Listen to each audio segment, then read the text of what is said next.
अस्सलामुअलैकुम रहमतुल्लाहि वबरकातुहू। मेरे प्यारे दोस्तों, मैं उम्मीद करता हूँ आप सब लोग खैरियत से होंगे। अल्लाह पाक आपकी तमाम परेशानियों को दूर अता फरमाए, आपके घर में कारोबार में बेपनाह बरकत अता फरमाए। मेरे प्यारे दोस्तों, अगर जो कोई भी इंसान अपनी दुकान में बैठकर रोज़ाना सूरह यासीन को पढ़ता है या फिर हमारे चैनल से सुन लिया करता है तो उसकी दुकान में गैप से मदद आना शुरू हो जाती है। उसकी दुकान में बरकत ही बरकत होने लगती है और उसकी दुकान से जादू बंदिश का असर भी ख़त्म हो जाता है। उसकी दुकान तेज़ी के साथ चलना शुरू हो जाती है। उसकी दुकान में गैप से मदद आना शुरू हो जाती है। उसको अपनी दुकान से इतना फायदा हासिल होता है कि उसने कभी गुमान भी नहीं किया होगा। यार दोस्तों, अगर आपका कोई कारोबार है, आपके कारोबार में बरकत नहीं होती है, आपके कारोबार से आपको फायदा देखने को नहीं मिलता, या फिर आपके कारोबार में किसी ने जादू बंदिश करा दी है, आपका कारोबार आपकी मर्जी के मुताबिक नहीं चलता है, जैसा आप सोचते हैं वैसा आपका कारोबार नहीं चलता है, तो प्यारे दोस्तों, आप लोगों को चाहिए अपने कारोबार की जगह पर बैठकर रोजाना हमारे चैनल से सूरह यासीन को सुन लिया करें। इंशाल्लाह ऐसा करने से आपके कारोबार में बेपनाह बरकत होने लगेगी, आपका कारोबार तेजी से चलने लगेगा और आपके कारोबार से जादू बंदिश का असर भी हमेशा के लिए खत्म हो जाएगा और आपका कारोबार कामयाबी की तरफ बढ़ता चला जाएगा। आपको अपने कारोबार से फायदा ही फायदा दिखना शुरू हो जाएगा और आपके कारोबार में बरकत होने लगेगी। प्यारे दोस्तों, अगर आपके घर में परेशानियां या फिर आपके घर में नहुसियत बरसती है या फिर आपके घर में बरकत नहीं होती है, तो मेरे प्यारे दोस्तों, आप लोग अपने घर में बैठकर रोजाना हमारे चैनल से सूरह यासीन को सुन लिया करें। इंशाल्लाह ऐसा करने से आपके कारोबार में, आपके घर में बेपनाह बरकत होने लगेगी और आपके घर में खुशहाली आना शुरू हो जाएगी। प्यारे दोस्तों, सूरह यासीन एक बहुत ही बाबरकत वाली सूरह मुबारक है। सूरह यासीन को कुरान पाक का दिल भी कहा जाता है। सूरह यासीन की बहुत ही ज्यादा फजीलतें हैं, बहुत ही बरकत वाली ये सूरह है। तो आइए मेरे प्यारे दोस्तों, मैं आप लोगों को सुना देता हूँ सूरह यासीन। आप लोग दिल लगाकर पूरी यकीन के साथ सुने, पर उससे पहले मेरे प्यारे दोस्तों, अगर आप लोगों ने हमें सब्सक्राइब नहीं किया है तो जल्दी से हमें सब्सक्राइब कर ले। आप लोगों का सब्सक्राइब करना जाया नहीं जाएगा क्योंकि आप लोगों ने सूरह यासीन के चैनल को सब्सक्राइब किया है। और हमारी इस प्यारी सी वीडियो को दिल से लाइक करके कमेंट बॉक्स में आमीन जरूर लिख दीजिएगा और हमारी इस प्यारी सी वीडियो को अपने तमाम दोस्तों तक जरूर शेयर करें ताकि वो भी सूरह यासीन को सुन सकें। प्यारे दोस्तों, अगर आपकी शेयरिंग की वजह से किसी एक इंसान ने भी सूरह मुबारक को सुन लिया तो इसका सवाब आपको भी मिलता रहेगा जब तक ये वीडियो चलती रहेगी। तो ये लीजिए मेरे प्यारे दोस्तों, आप लोग सुन लीजिए सूरह यासीन दिल लगाकर पूरी यकीन के साथ।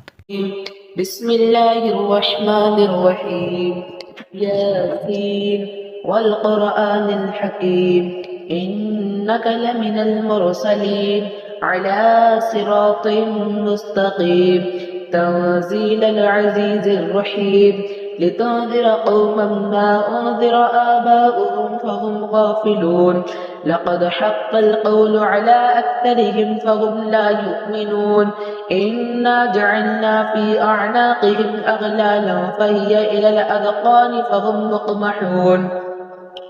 वजअलना मिन बैनि ऐदीहिम सद्दन व मिन ख़ल्फ़िहिम सद्दन फ़अग़शयनाहुम फ़हुम ला युबसिरून वसवाअन अलैहिम अअन्ज़रतहुम अम लम तुन्ज़िरहुम ला युमिनून इन्नमा तुन्ज़िरु मन इत्तबअ अज़्ज़िक्र व ख़शिय अर्रहमान बिलग़ैब फ़बश्शिरहु बिमग़फ़िरतिन व अज्रिन करीम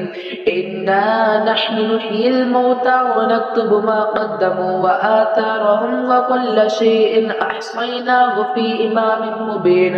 वضرب لهم مثلا أصحاب القرية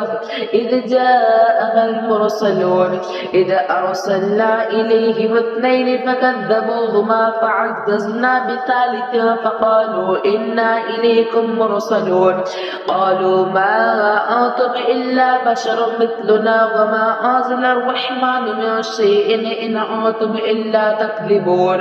قالوا ربنا يعلم إنا إليكم لمرسلون وما علينا إلا البلاغ المبين قالوا إنا تطيرنا بكم لئن لم تنتهوا لنرجمنكم وليمسنكم منا عذاب أليم قالوا طائركم معكم أئن ذكرتم بل أنتم قوم مسرفين وجاء من أقصى المدينة رجل يسعى قال يا قوم اتبعوا المرسلين اتبعوا من لا يسألكم أجرا وهم مهتدون وما لي لا أعبد الذي فطرني فإنه فطرني وإليه ترجعون أأتخذ من دونه آلهة إن يردني الرحمن لا تغني عني شفاعتهم شيئا ولا ينقذون إني إذا لفي ضلال مبين إني آمنت بربكم تسمعون قيل ادخل الجنة قال يا ليت قومي يعلمون بما غفر لي ربي وجعلني من المكرمين وما أرسلنا على قومه من بعده من وجود من السماء وما كنا مرسلين يا كانت إلا صيحة واحدة فإذا هم خامدون يا حسرة على العباد ما يأتيهم من رسول إلا كانوا به يستهزئون ألم يروا كم أخلقنا قبلهم من القرون أنهم إليهم لا يرجعون وإن كل لما جميع الذين محضرون وآية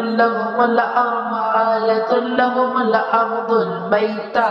أحييناها وأخرجنا منها حبا فمنه يأكلون وجعلنا فيها جنات من نخيل وأعناب وفجرنا فيها من العيون ليأكلوا من ثمره وما عملته أيديهم أفلا يشكرون سبحان الذي خلق الأزواج كلها مما تنبت الأرض ومن أنفسهم ومما يعلمون وآية لهم الليل نسلخ منه النهار فإذا هم مظلمون والشمس تجري لمستقر لها ذلك تقدير العزيز العليم والقمر قدرناه منازل حتى عاد كالعرجون القديم لا الشمس ينبغي لها أن تدرك القمر ولا الليل سابق النهار وكلنا في فلك يسبحون وآية لهم أنا حملنا ذريتهم في الفلك المشحون وخلقنا لهم من مثله ما يركبون وإن نشأ نغرقهم فلا صريخ لهم ولا هم يوقظون إلا رحمة منا ومتاعا إلى حين وإذا قيل لهم اتقوا ما بين أيديهم وما خلفكم لعلكم ترحمون وما تأتيهم من آية من آيات ربهم إلا كانوا عنها معرضين وإذا قيل لهم أنفقوا مما رزقكم الله قال الذين كفروا للذين آمنوا أنطعم من لو يشاء الله أطعمه إن أنتم إلا في ضلال مبين ويقولون متى هذا الوعد إن كنتم صادقين ما ينظرون إلا صيحة واحدة تأخذهم وهم يخصمون فلا يستطيعون توصية ولا إلى أهلهم يرجعون ونفخ في الصور فإذا هم من الأجداث إلى ربهم يوصلون قالوا يا ويلنا من بعثنا من مرقدنا هذا ما وعد الرحمن وصدق المرسلون إن كانت إلا صيحة واحدة فإذا هم جميع لدينا محضرون فاليوم لا تظلم نفس شيئا ولا تجزون إلا ما كنتم تعملون إن أصحاب الجنة اليوم في شغل فاكهون هم وأزواجهم في ظلال على الأرائك متكئون لهم فيها فاكهة ولهم ما يدعون سلام قولا من رب رحيم وامتاز اليوم أيها المجرمون ألم أعهد إليكم يا بني آدم أن لا تعبدوا الشيطان إنه لكم عدو مبين وأن اعبدوني هذا صراط مستقيم ولقد أضل منكم جبلا كثيرا أفلم تكونوا تعقلون هذه جهنم التي كنتم توعدون اصلوها اليوم بما كنتم تكفرون اليوم نختم على أفواههم وتكلمنا أيديهم وتشهد أرجلهم بما كانوا يكسبون ولو نشاء لطمسنا على أعينهم فاستبقوا الصراط فأنى يبصرون ولو نشاء لمسخناهم على مكانتهم فما استطاعوا مضيا ولا يرجعون ومن نعمره نعمره ننكسه في الخلق أفلا يعقلون وما علمناه الشعر وما ينبغي له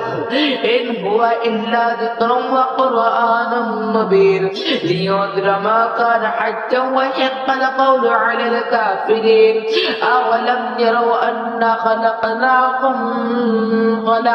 لهم مما عملت أيدينا أنعاما فهم لها مالكون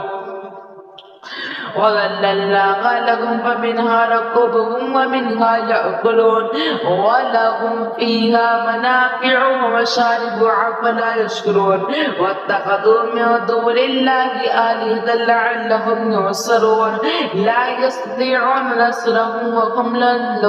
لهم جند محضرون فلا يحزنك قولهم إنا نعلم ما يسرون وما يعلنون أولم ير الإنسان أنا خلقناه من نطفة فإذا هو خصيم مبين وضرب لنا مثلا ونسي خلقه قال من يحيي العظام وهي رميم قل يحييها الذي أنشأها أول مرة وهو بكل خلق عليم الذي جعل لكم من الشجر الأخضر نارا فإذا أنتم منه توقدون أوليس الذي خلق السماوات والأرض بقادر على أن يخلق مثلهم بلى وهو الخلاق العليم إنما أمره إذا أراد شيئا أن يقول له كن فيكون فسبحان الذي بيده ملكوت كل شيء وإليه ترجع